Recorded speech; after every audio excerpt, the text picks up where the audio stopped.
What's going on, folks? It's your boy again, Dr. Sean Thomas, back in the building with another episode of the Be More Today show. We are back in the building. And folks, we are cruising as always. Be More Today show has grown.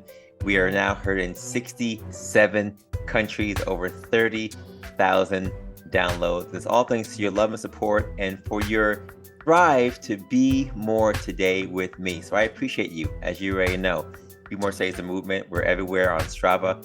My site, BeMoreToday.com, for my book, which is on Amazon, our podcast, as always, and our more merch or our more swag store, which continues to be out there. So go out there and grab your Be More Today everything, your visors, your gaiters, your windbreakers. Just continue to do things you need to do to stay always on the move. My quote for today is simple as always. At some point, you have to stop living in the shadow of your potential and actually unleash it and prosper, by Boyd McCoy. This is a year where I set out to be triumphant. Last year I ran the NYC Marathon and I had a lot of mechanical issues. Not so much what I was wearing, but what I was taking in nutrition-wise. And I cramped up so much. And I was on track for a PR last year, and I was about 20 minutes off because I just failed. My body just stopped moving. At mile 20, I was pretty much done. And this year I said, you know what? This could be my redemption tour to make sure I hit my sub-4 time. And I went to Chicago, trained the whole year. I had people who trained with me throughout the year. And it was just great to see the resilience that was in me to get this thing done. Went to Chicago, ran 3:58, was super ecstatic. And I'm just happy because I know for me that at some point in time, I knew the potential was there, but there were so many things that just got in the way. And for you, it might be the same thing. At some point in time, you have to stop living in the shadow of all the excuses, all the things that may go wrong or have gone wrong, and actually unleash your full potential and prosper in. The same way I went to Chicago and ran my sub-4 marathon and became, again, one of that 1% of people who've done this crazy thing. I know there are things in your life that you want to unleash, that the potential you have that needs to be now kinetic. You want to go out there and make that thing happen. Use this week to go out there and unleash your potential, unleash your drive. And you never know what can come out of the idea, out of the movement, out of the action that you take this week. And my guest on the show today is the embodiment of that. She is someone who is an inventor. She's a CEO, a founder of one of the biggest personal fitness belts in the country. And her name is Kim Overton. Now, the journey began, as she says, on the running trail in 2006 when Kim Overton found herself faced with a common issue for runners. Where do I put my stuff when I run? Right? Overton innovated her way into a solution, creating the original small personal item belt, or what we call SPIbelt, which is now sold in over 1,000 stores in the US and in over 40 different countries. From the beginning, Overton's mission has been to facilitate and inspire great health for individuals and communities. And she has infused the SPIbelt ethos and practices with the values of wellness, balance, and the integrated life.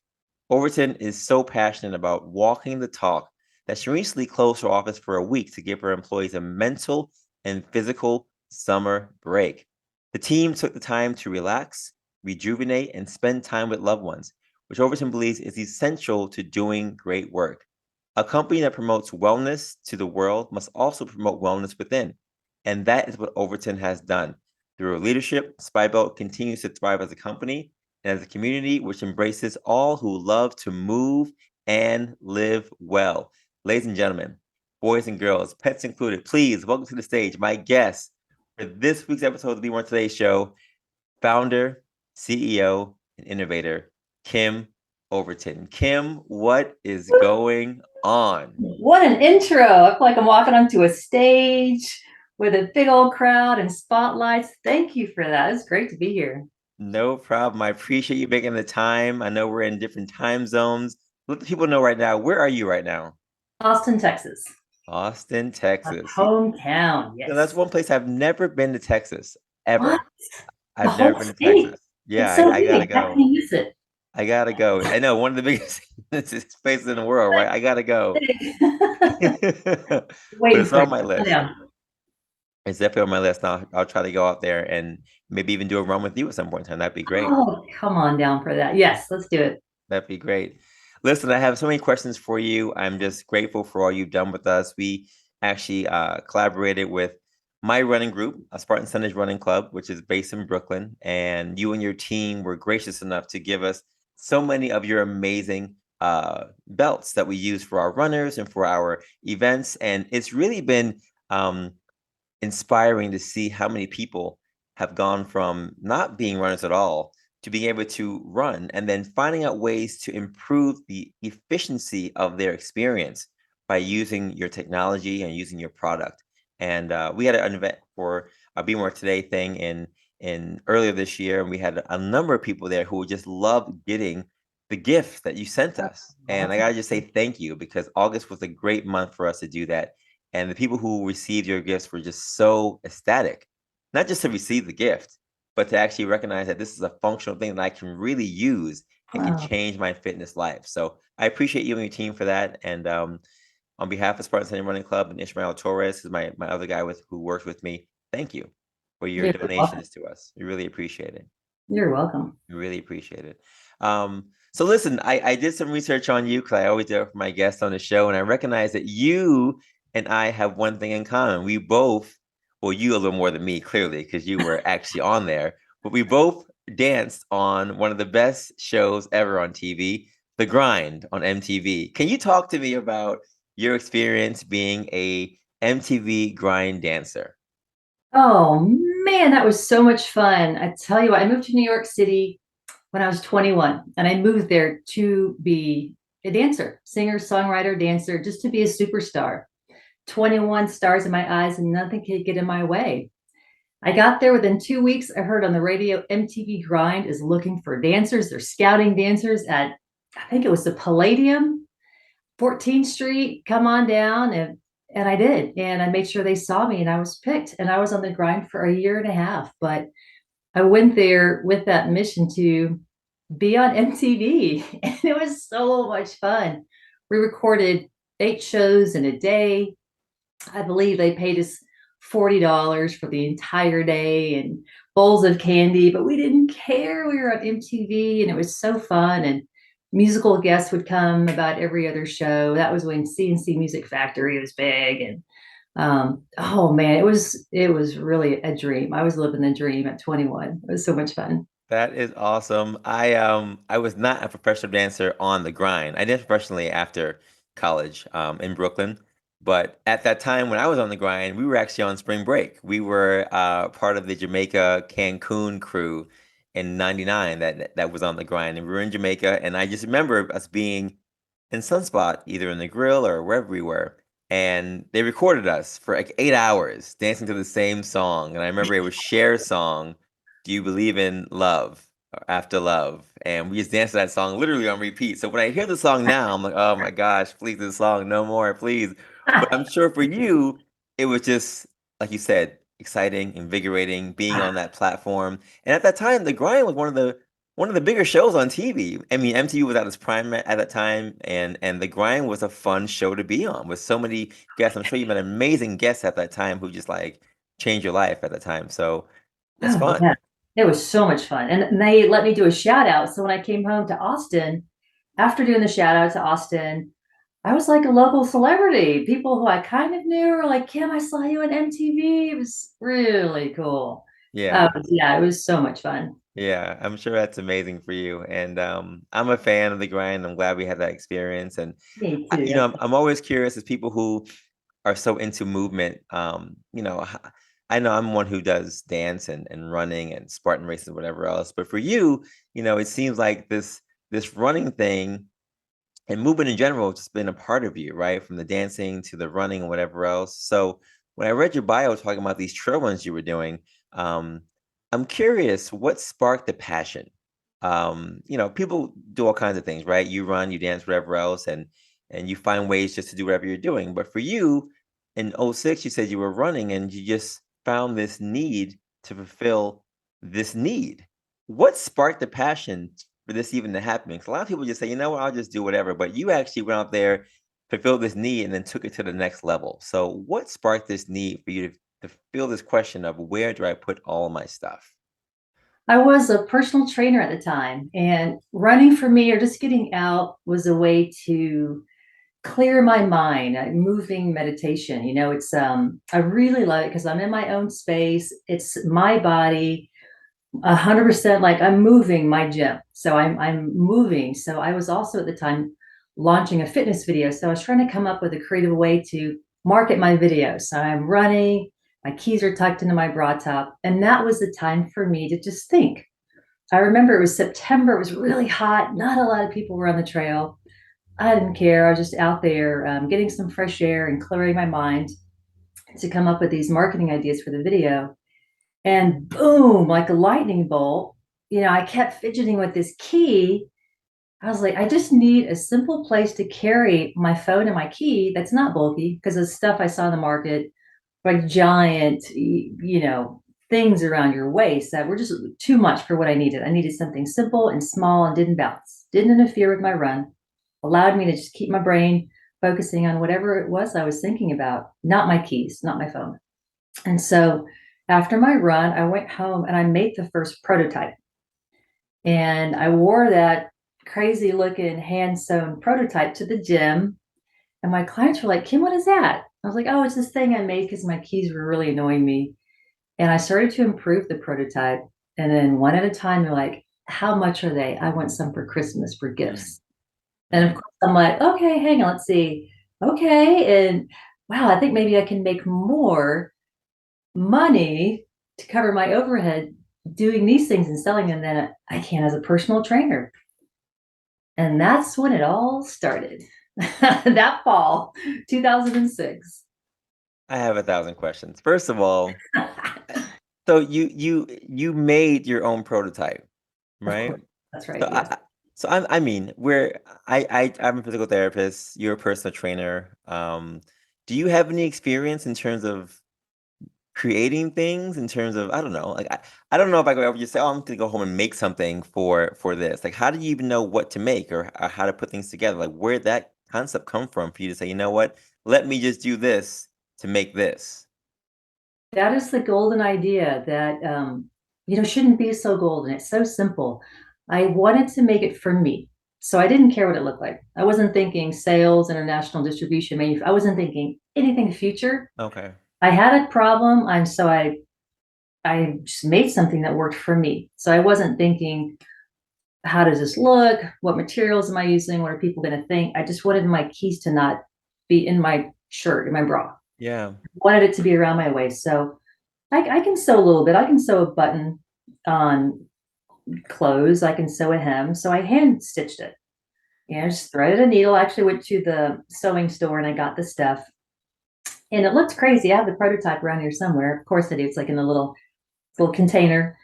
So I wasn't thinking big picture. And that's how it starts, just very simply. So it could start with it could even start with paper, like a drawing. Just make something that works for you. And I've always done that ever since I was a kid. Have a problem? Let me see if I can make something to make it work. Just, Mm, I'm not thinking, what are people going to think about this? I'm just going to see if this thing can work. And that's how it started. Just yeah. very like, oh, let me just make something that'll work for now. Yeah. And That's then incredible. That's incredible. I mean, that makes me think that you are, yes, as it says, an innovator, an inventor, because most people would say, you know what? Let me go buy something that I can use for this.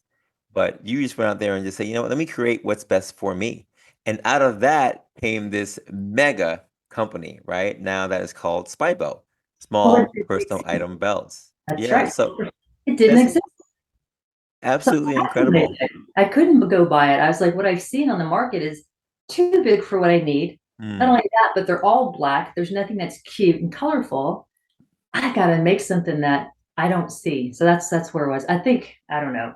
The question is, would I bought it if I had seen it? I'm not mm, sure, but mm. it didn't exist. Right, right. So out of nothing came something. And it's Right. funny, before we even met you, when I ran one of my first marathons a couple years ago, I asked someone, I said, I actually a guy who actually runs a lot of marathons. I said, what do you wear when you go out? Like what do you put around you? Because I tried a number of different things that were not spy belts, and they were more generic in nature.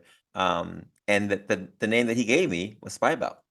I went online and I grabbed, and those who are watching on the YouTube channel, I have 1,000 of these. I mean, I have all the different types, all the different colors, because these things really rock. And there have even been times when I've worn these when I'm not running. I mean, I've been gone out sometimes where I just wear them if I have like shorts that don't have pockets on them. I'll Right. rock one of these and I'll put everything in there from my phone to my keys to my wallet, whatever else, because they are very, very comfortable and they are very, very efficient and light. And that's just me from the consumer perspective. So I'm curious for Kim, when it comes to you as the founder and the creator of this thing, what do you think makes Spy Belt different compared to other running belts on the market today? We've built our products from pure feedback from consumers, Mm, 100%.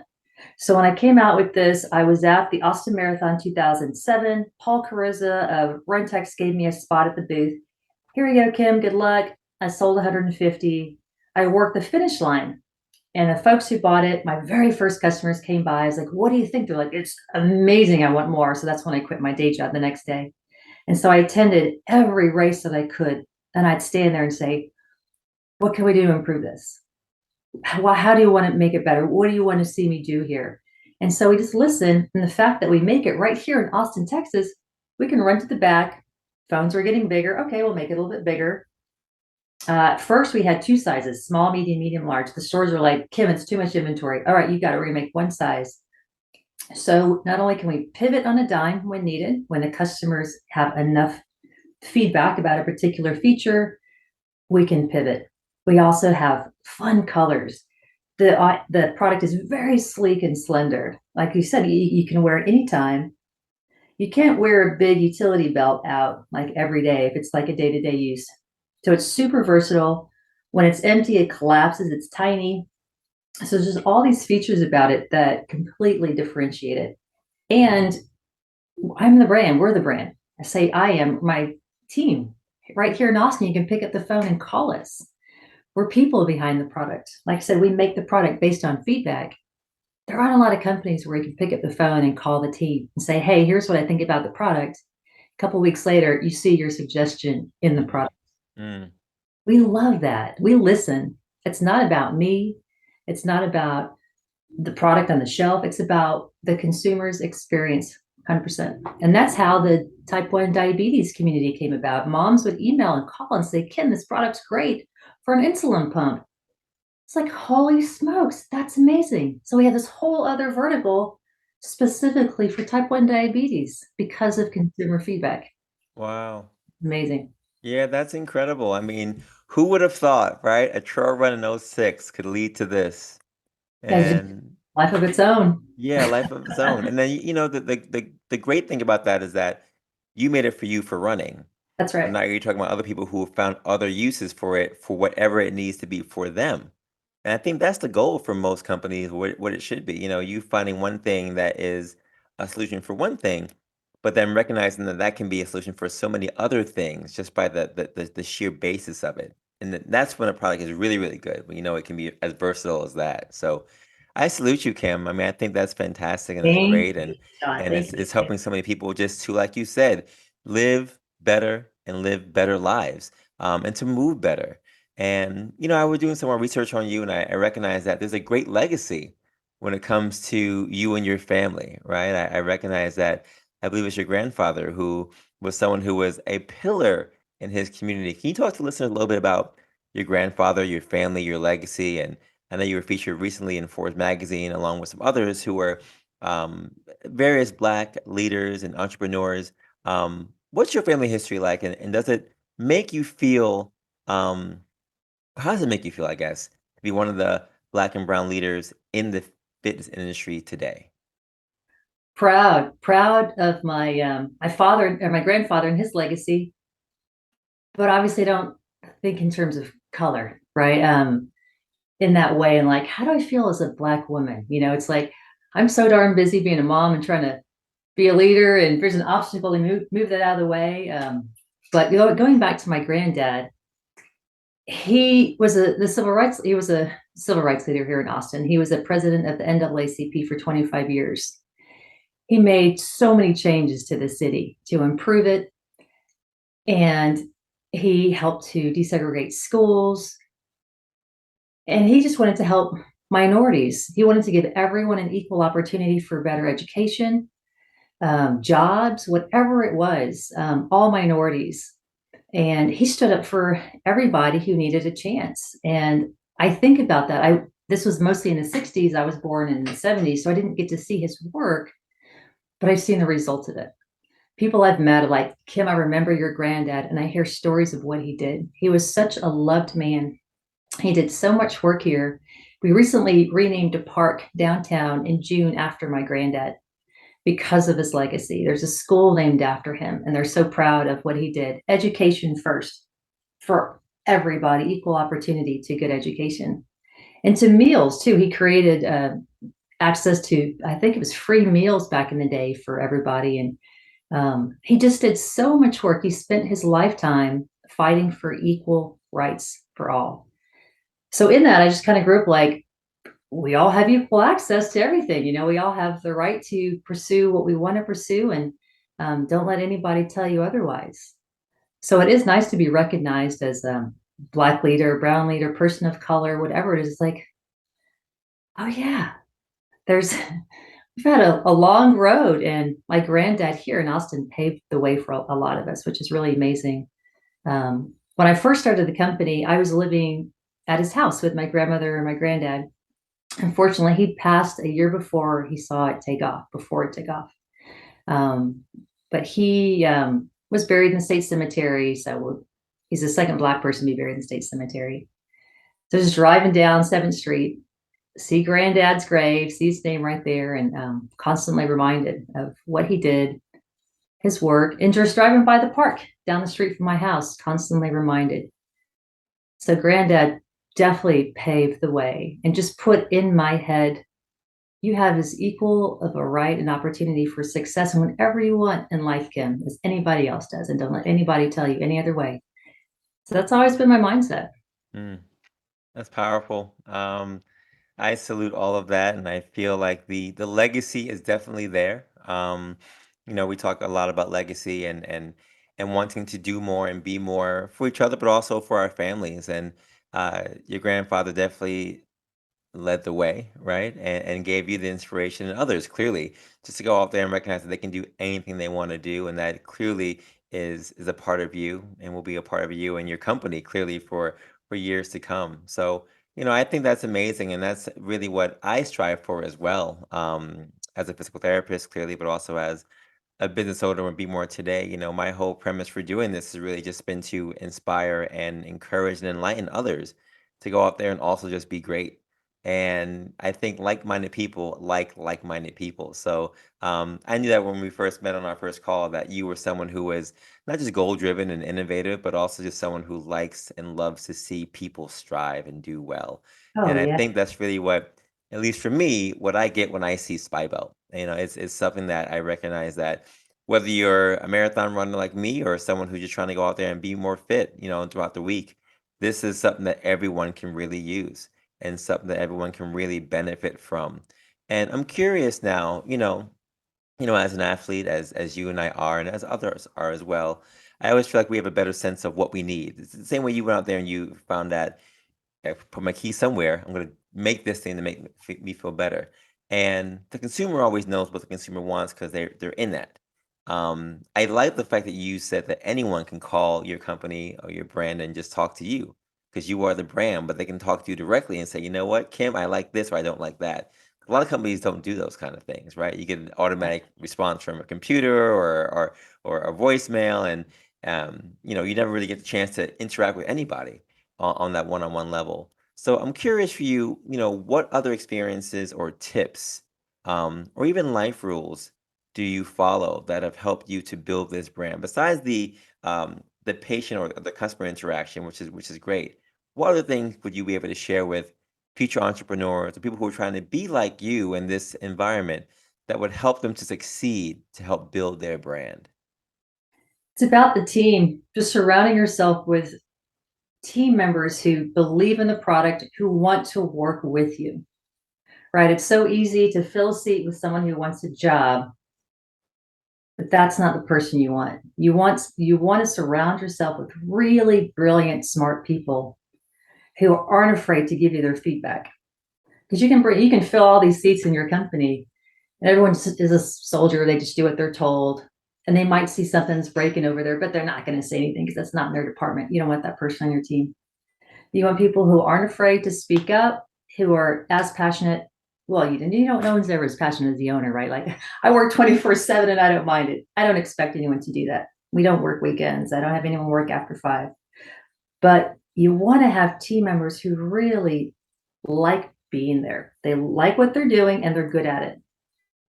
So it's so important is just to have great team members. If you're a one person show, even having an assistant, you want that assistant who will help show you things that maybe you've overlooked. It's really comes down to a solid team. And sometimes I've like maybe overlooked that, right? Or, oh, I'm too busy, I'll get to that later. Man, that's not the right way to go. You got a bad egg in the batch or someone who's not on board with your mission, it's not healthy for them or your company to let them stay. Do them a favor and let them walk out the door. Let them go. Because they can cost you money in the future. They can bring your company down. If someone's not aligned with you and your brand, they're not a good fit for your team. It's Yeah. really important to have a solid team around you. Even if it's like I said, your assistant, and just have a good connection too with your vendors, your suppliers, everyone that you work with. You want to be kind to everyone you work with. Yeah. Yeah. Contractors. Yeah, yeah, I agree with that wholeheartedly. I think the hard thing with that is that, like you said, you never really know how people are going to interact in certain situations until they actually do that, for one. But I do think, like you said, culture is a big thing, and you setting the tone for that culture is huge, so everyone knows what we're really doing here. You know what we at SPIbelt do here, and that does travel and transcend through your brand and through your company, and we have been on the consumer end of recognizing and seeing SPIbelt grow and prosper the last couple of years, and I as a runner and a consumer am thoroughly impressed by the way that you guys continue to set the benchmark for how other things are happening in the fitness world. And I'm curious now as this continues to grow in the fitness world and even in other worlds, when you talk about the diabetes group that you're working with, what tips can you share with aspiring entrepreneurs who are looking to do something just like you did, right? To fill a need, whether it's in the fitness world or in the world in general. Where should they start? Because I know for you it was, the running trail, and you started by making your own product. But for others, it might not be as simple as that. So, what are some tips you can share for anyone else? Because the thing I've noticed from talking to a lot of younger generation people in my life is that everyone wants to retire early, and they're all looking for like something to do that's entrepreneurial. Everyone calls themselves entrepreneur. Oh, what do you do? "Oh, I'm an entrepreneur." But are you really? Because there's a lot that goes with that, right? And there's a lot that has to be at least initiated when you talk about entrepreneurship or that road. So, what are some tips you can share for those who say they want to be entrepreneurs, but might not really know where to start when it comes to either breaking into the fitness world or just the world of business in general? Just finding something that you absolutely love and that you want to do, like running. I love moving my body. I always have. And so being in this space, in this community where I'm like with people who wear ponytails and running shoes to work, like, oh, those are my people. Like, I don't want to go to work in a suit. I've never been a suit girl. That's not my scene. So I'm exactly where I want to be. Because being a business owner is hard. You have to love what you're doing to not get deterred. There are days I'm like, I wish I could clock out and go home, but I can't. So I am grateful for what I have, and I just push through it because I know I'll get to the other side, and I love what I'm doing. It's that I love what I'm doing. I love this space. I know this is a hard day or a week or a season, but I wouldn't want to be anywhere else. So just really loving that, loving what you're doing, loving your consumers and relating to them so that even when you're not at work or you're on a weekend, when I'm on vacation and I see someone running with a SPIbelt, I'm like, yes, I love it. I want to chase that person. My son's like, Mom, stop it. So I'm constantly so grateful for what I do. Constantly. There's never like, oh, let me get rid of this thing. That when you love it, and you always hear like when you love your job, it's not a job. It's pretty true. So just finding something you absolutely love that needs help somehow, being able to provide a product or a service, and finding a consumer base that you can really appreciate and offer something that'll help them. And it's all perfect storm of just of a great situation for business that you'll enjoy even when it gets hard. Just thinking about when it's hard, how am I going to handle this? But I still love this. Can I persevere? And if the answer is yeah, I love this space, and that's the space you should be in. Yeah, yeah, that's a good answer. What's one of the biggest challenges you've seen now that you've seen SPIbelt prosper over the last number of years, and you've seen now people rocking your product? I'm sure there was a point in time where you may have had doubts, if this thing gonna really work, like, should I even quit my job or just be a personal trainer still? Like, what was that moment for you besides the people who you saw that brought your product that one day, right? Were there any times where you were like, you know what? Maybe it's just a thought. Maybe it's not really as big of a thing to everyone else as it is to me. And if there was a thought like that for you, what made you decide, you know what? No matter what, I'm going to push forward to keep pushing for this dream to be reality? Well, I never had a doubt. Mm, What's that for an answer? I just went for it. And I thought, worst case, it's not going to kill me. So that's good. I'm not going to die from trying. Worst case, I will go back to training because I love training too. I'm a great personal trainer. Love it. I can go start building my client base, not a problem. So I just went for it. I just went for it. But I think about what I do that today because now I've got kids and a mortgage and it's different. So I think about those individuals who are like, yeah, Kim, easy for you to say, but I have to pay for health insurance and I can't quit my job. So that it's like there's a fine line. It was definitely easier for me back then. I was in my mid 30s and I did just go for it. I had that flexibility as a trainer. And so I didn't have to decide, well, should I do this part time? I just went for it. Like I said, I saw 150 at that Austin Marathon. And that Monday, I told my boss, I'm quitting and I'm putting everything into this. And she said, why? What's going on? I showed her. She goes, oh my gosh, it's awesome. I will buy 50 right now and 50 of that mm. space. So I was like, well, heck, I quit. And I just got a big order for 50 slides. This was great. And then I just went for it. I convinced my brother to quit his job, but I was doing everything. So I was doing the accounting, business development, shipping. I was even going to shipping, packing boxes. It was so much fun. I think about those days. But I thought, what's the worst that can happen? If you can manage that worst, then go for it. That's where my mind was. I was like, worst case, I lose my client base. I have to start from scratch. And I was willing to give that a try. Mm. Yeah, I love that you just said, I had no doubt. And it's true. I mean, I think a lot of us do sometimes have doubts, but when you're confident about your potential, right? You're confident about what you really can do, and when you see that the response is positive, right? Then yeah, there is no doubt that this is going to be a great thing. And the whole premise of this Be More Today platform is to really highlight people who have that same mindset to say, you know what? Yes, it may be hard, it may be challenging, but I have no doubt that this is going to be successful. So, Kim, we've had over 100 people on the show. We've asked everyone the same question about Be More Today and what the phrase Be More Today means to them. I'm asking you now, innovator, founder, Kim Overton. When you hear the phrase Be More Today, what does that phrase really mean to you? That phrase means create my story today. What is the story I want for me? I have to let go of my old narrative, my doubts. What is it I want to be? And go for it. Be more. Think big. Just like I said, let go of those doubts. We're talking about doubts. Maybe as a kid, I would doubt myself, but I'm going for the big dream. I'm going for it rather than like, well, maybe I can't quite get there because I don't have a history of that in my family, or yeah, they kind of talk down to women like me. Mm, You know what?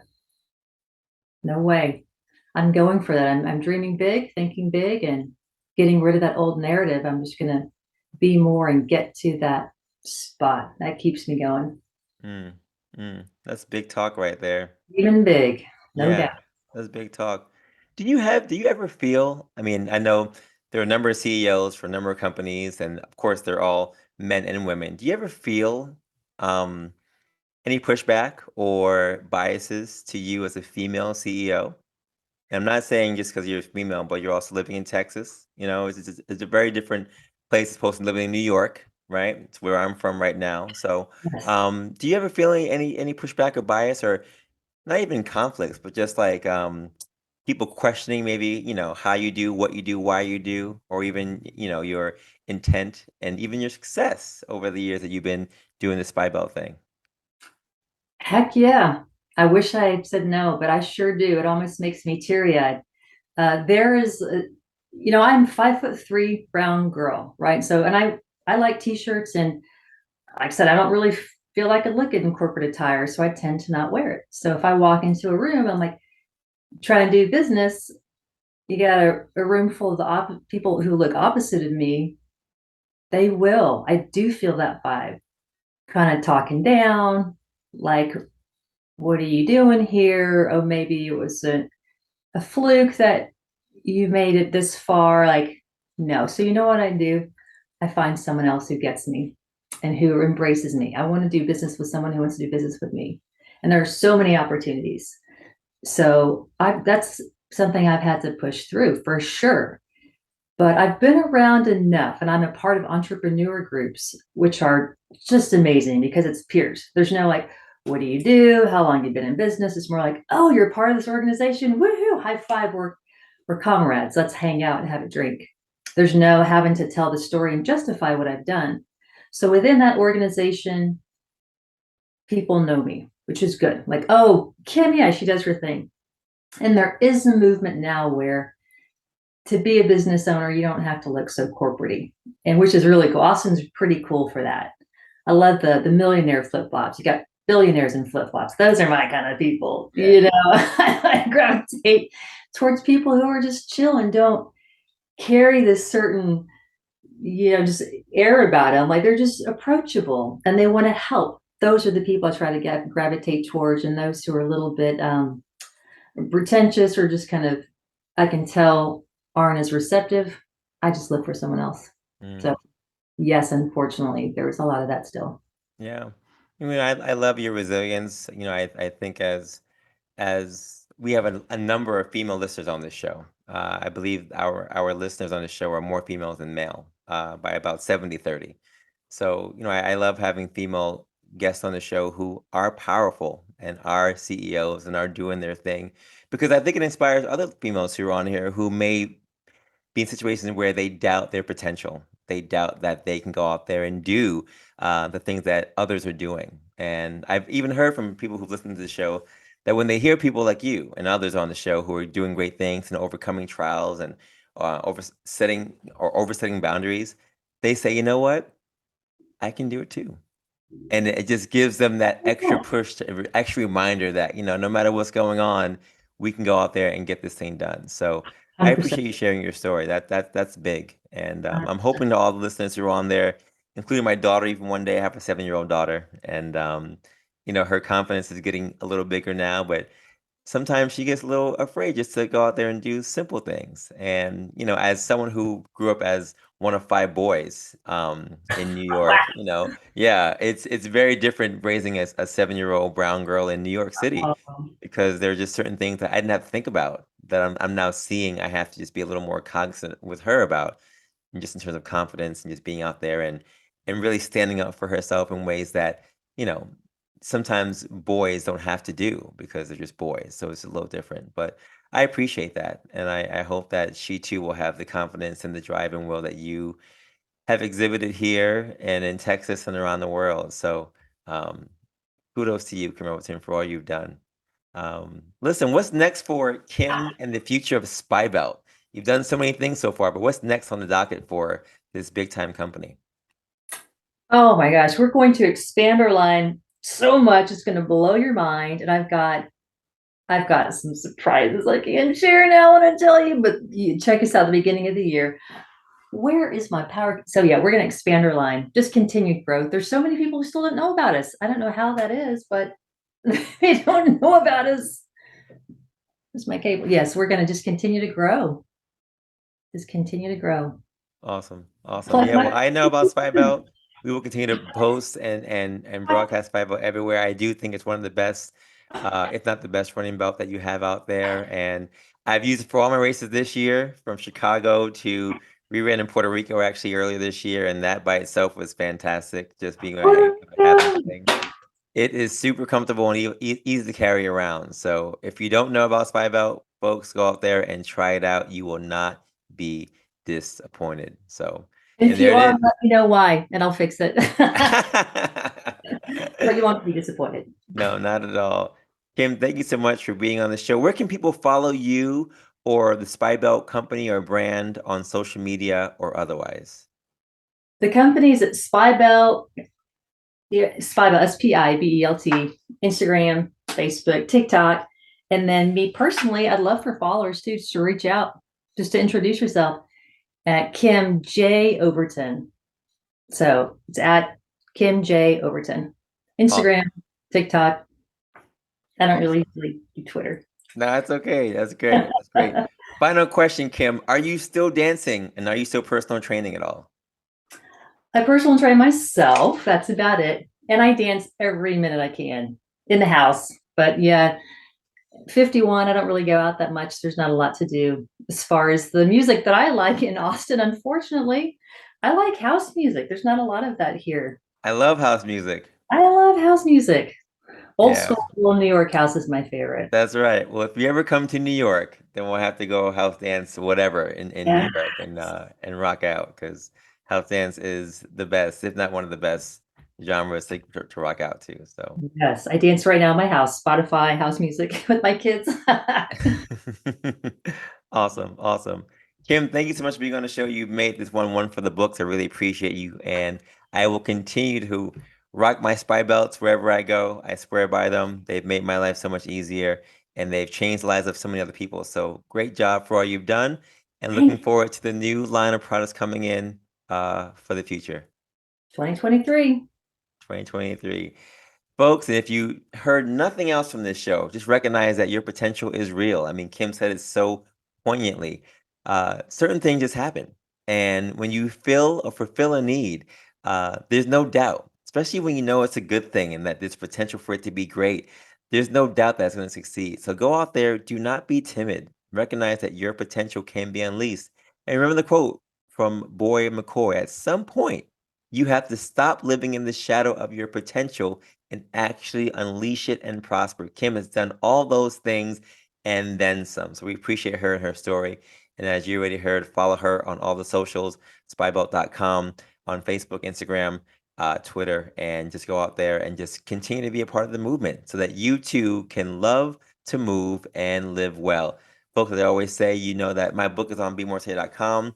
The show continues to be on everywhere and on YouTube. So subscribe to the channels and be a part of the movement. And as I always say, you can always send your thoughts or comments to me directly at drshawn@bmorte.com. If you want to reach Kim as well, email me or find her on social media and send her all the love that you can. Folks, have a good day. Have a good night. Have a great life and continue to take your steps to greatness to be the best version of you. We'll see you next week. Peace.